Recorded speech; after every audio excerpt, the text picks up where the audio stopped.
പത്തരമാറ്റിൻ്റെ നാളത്തെ എപ്പിസോഡിൻ്റെ പ്രൊമോ റിവ്യൂയിലേക്ക് എല്ലാവർക്കും സ്വാഗതം.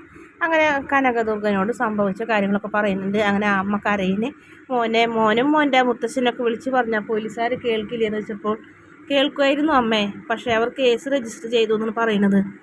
ഇനി ഒന്നും ചെയ്യാൻ നമുക്ക് പറ്റില്ല, ഇനി നാളെ കോടതി തീരുമാനിക്കും നന്ദുവിനെ വെറുതെ വിടണോ എന്നൊക്കെ പറയുമ്പോൾ കനകദുർഗ ഭയങ്കരമായിട്ട് കരയുന്നതാണ് കാണിക്കുന്നത്. പിന്നീട് ആദർശ് പോലീസ് സ്റ്റേഷനിൽ ചെന്ന് നന്ദുവിനെ കാണുന്നുണ്ട്. കൂടെ നയനയുണ്ട്. നന്ദു ആദർശിനോട് വലിയ നിരാശയിലേക്കാണ് സംസാരിക്കുന്നത്. നാളെ കോടതി എന്തായാലും എന്നെ റിമാൻഡ് ചെയ്യും, ഇനി കുറച്ച് ദിവസം ഇവിടെ എടുക്കേണ്ടി വരും, നാളെ എനിക്ക് ട്രെയിനിങ്ങിനൊന്നും പോകാൻ പറ്റില്ല എന്നൊക്കെ പറഞ്ഞാൽ അതൊന്നല്ലല്ലോ മോളെ വലുത്, എന്തായാലും നാളെ കോടതി വെറുതെ വിടാതിരിക്കില്ല എന്നൊക്കെ പറഞ്ഞിങ്ങനെ സമാധാനിപ്പിക്കുന്ന ആദർശ് നന്ദുവിനെ.